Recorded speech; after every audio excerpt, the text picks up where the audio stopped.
and welcome back to my channel, or welcome to my channel if you guys are new. For today's video, it's going to be a very interesting video.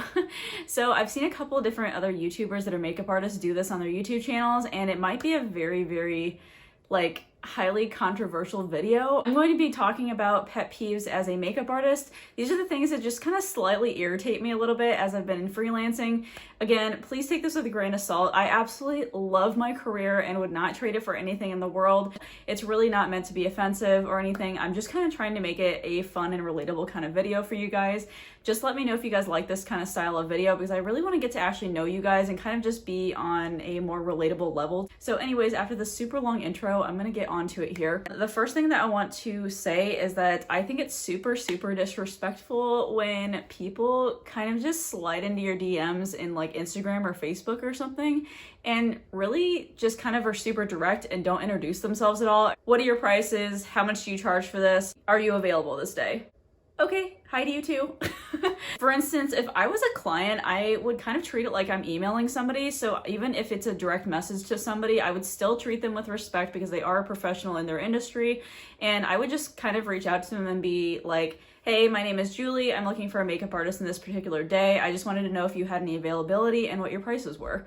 I don't know. I just think that it's just a little bit disrespectful when people, even though you're, just instant messaging them or direct messaging them or something, that you just kind of forget all your social graces and just forget to say hi to somebody. Oh, this is going to be a super awkward video. I can already tell. So this kind of leads me in my next thing. So this is basically ghosting after I send back emails to people.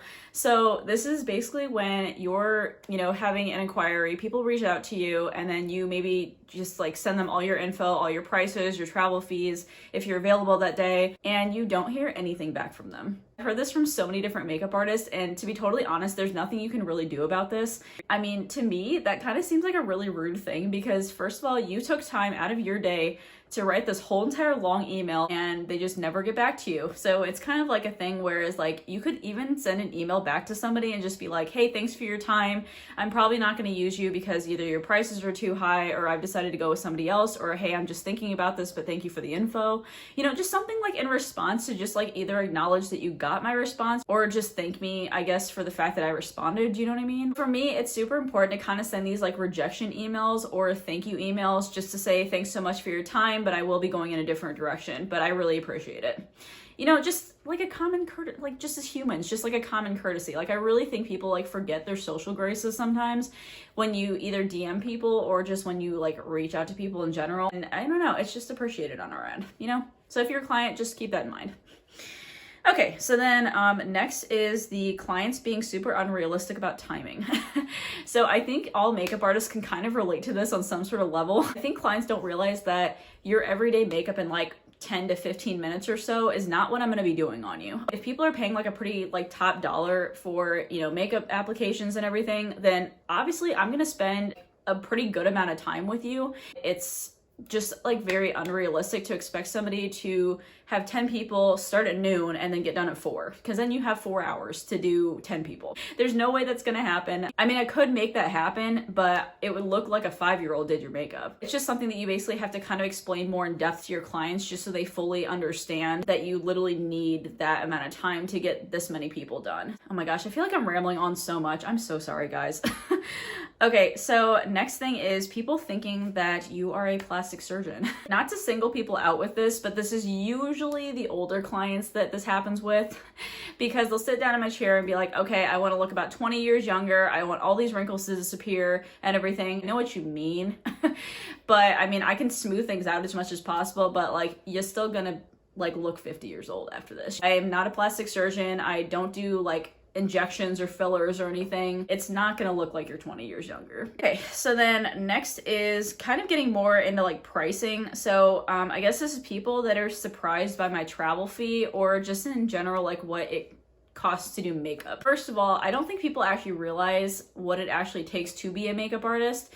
We have to go through training. You pay sometimes for that certification, or if you got an esthetician's license or a cosmetology license, you're paying for mostly the items in your kit. They're very expensive. I think I probably have like about like $10,000 or more just like invested in my kit somewhere. And that's a lot of money. It's just one of those things where people just don't understand how much like being a makeup artist actually costs you, and then realistically that you're not pocketing every single dollar that you're making from it. So as far as like travel fees, then I actually do include 90 miles round trip completely for free, and then I charge $1 per mile over that 90 miles. So for instance, like if people are having me travel 2 hours to their venue, for instance, people are shocked at what their travel fee is, honestly. Well, I do have to travel to you, and then I also have to travel at 2 hours back. So that's 4 hours of me just driving back and forth to you when I could be booking somebody else, and then it's just really time consuming. It's gas that I have to fill up my car, because I'm probably at least gonna have to fill up gas like once in my tank. And then I'm also have wear and tear on my vehicle too. It's just like one of those things that people don't really think about realistically, but like on your business end, you know, it's like something that you need to charge for. Next thing is when you give a brides a start time and they aren't ready. This has happened to me multiple different times. It's happened a little bit less now that I put actual timelines together for people. Also, make sure you charge late fees, because this doesn't happen as often to me now that I've charged late fees. And I do put that in my contract so people like know I'm serious. But when I didn't charge late fees for people, people would be like an hour late for like their appointments, or they would just be scrambling around or still be at their hair salon or something trying to finish up, and then they're like 15 minutes away from me and I'm stuck at their house outside, you know, and just like not able to set up or do anything. And I was supposed to start on their makeup, you know, at this certain time, then I'm supposed to do 8 people and finish at this time, but now I have an hour less to do with the makeup. It just like kind of pressures me a little bit more as an artist. Just be more respectful of my time, I guess, and realistically know that like my makeup's probably not going to turn out as nice as it would be if you were on time. So I just want people to like realize that, you know, in general. So if you're a client, then just be on time. But again, I charge late fees now, so it doesn't really happen often to me anymore. I mean, they're maybe late by like maybe 10 or 15 minutes now. It's not enough for me to, you know, stress out about it anymore. But yeah, just make sure you charge late fees, and hopefully that situation gets avoided. Okay, so the next one is clients telling you how to do your job or thinking that they know better than you. I mean, this isn't just for makeup artists particularly. This is like any profession that you work in. Just people sometimes think that they just know better than you sometimes, and I'm like, okay, well, I am a professional. I have been trained in this industry and I know what I'm doing, but it's fine. This one is definitely a pet peeve for me. This is when people are on their phones like the whole entire time you're doing makeup applications. I'm not rude about it or anything, but I definitely don't tolerate it as much as I did when I first started, because I was a little bit more shy. Some people just don't understand that you are on a time crunch and you need to finish them at this certain time, otherwise you're not getting the rest of the bridal party done. So sometimes when people are like on the phone, either they're talking or they're texting, because I think texting is like what gets me the most.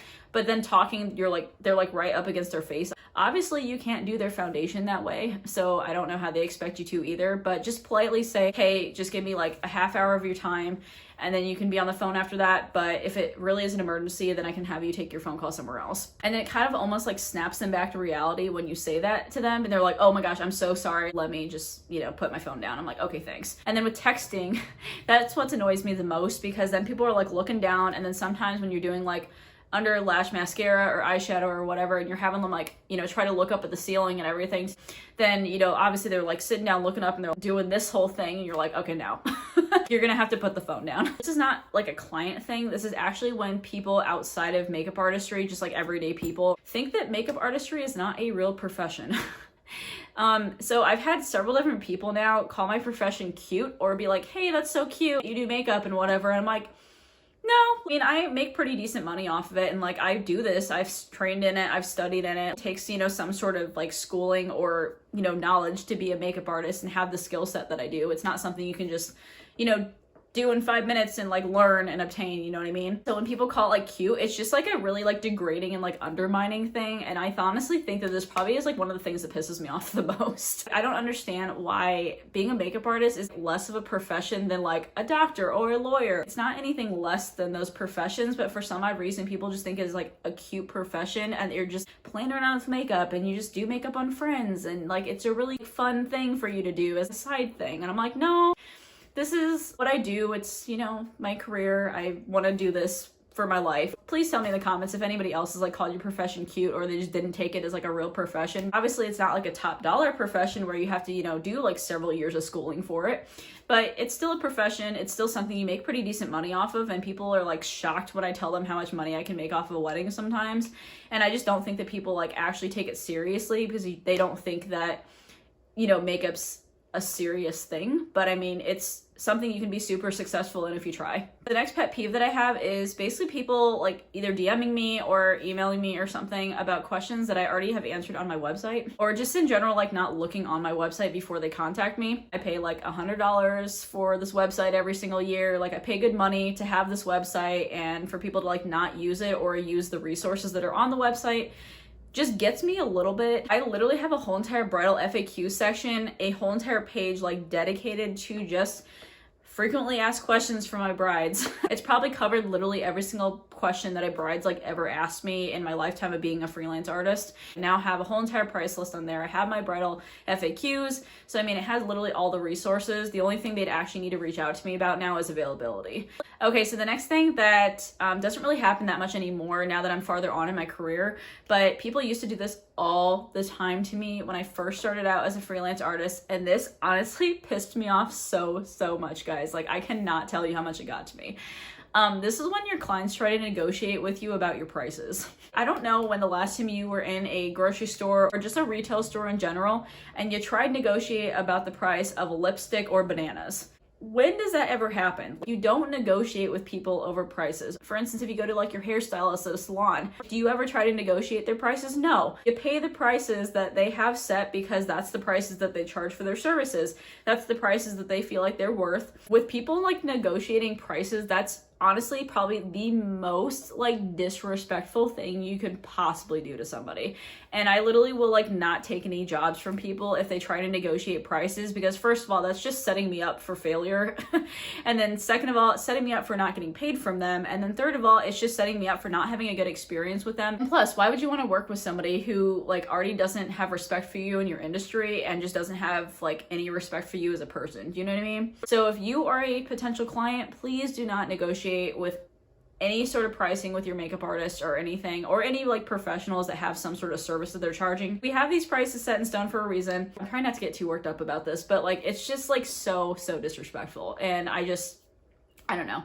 That's just don't negotiate. Just don't negotiate. And finally, the very last one is lack of communication from your clients. For instance, there has been several different times now where I've reached out to people via like DM or email or however they communicated with me originally. And I, would ask them a question, or maybe like, trying to figure out important things about their wedding day, like what time I need to show up. Have they decided how many people they want to have to do makeup? And sometimes it's like 2 days before the wedding. I'm like, I need to know these things. I mean, now I have this on my contract, so like I'm well prepared for everything. But before, I didn't have this on my contract. It wasn't a thing that I had set in stone. And so I was just kind of like, up in the air, just didn't know what I was doing for that day, pretty much. Especially on Instagram, it sometimes say that they've like, read your messages or whatever, because even through like Facebook, they can see that too. You can see when people read your messages and you're asking them a question and then they don't respond to you for like 2 days, and you're like, dude, I need to get a hold of you. Yeah, so people just like won't respond to me sometimes, and I'm like, I know you've seen this. I know that you know that I've seen this too. Do you want this to go smooth? Because I'm trying to make this go smooth for you. I understand at that point in time, if it's like a week out from your wedding, that you're probably really frantic, you're scrambling around, you have to coordinate with all your vendors all over again. But at the same time, like, please take a couple minutes out of your day to just respond to me. I think that's pretty much it as far as the makeup artist pet peeves that I have. And again, I really want to say that I absolutely love being a makeup artist. Like, it's my passion in life. It's what I want to do full time eventually. I'm working toward that goal right now. And it's just something that I would never, ever want to give up. I mean, I literally have such a passion for making other people happy, making other people feel beautiful on their special days. And just, I don't know. I really like being a makeup artist. So I hope you guys enjoyed this video. I hope you guys didn't take us too seriously. It was actually supposed to be a little bit more of like a fun kind of like video and everything for fellow makeup artists to kind of relate to a little bit. I just want to let you guys know that not everything has been perfect for me as a makeup artist, and I do still have these things happen to me like every day almost in my freelancing career. So if you guys run into this, just know that other people do too. So as always, don't forget to like, subscribe, and hit that notification bell, and that will notify you of every single video I upload. Please leave any video suggestions down below in the comment section, and I usually read every single comment, try to respond to every single comment, so definitely leave those down below. I really appreciate it. Anyways, I hope you guys are having an amazing day, and I will talk to you guys later. All right, bye.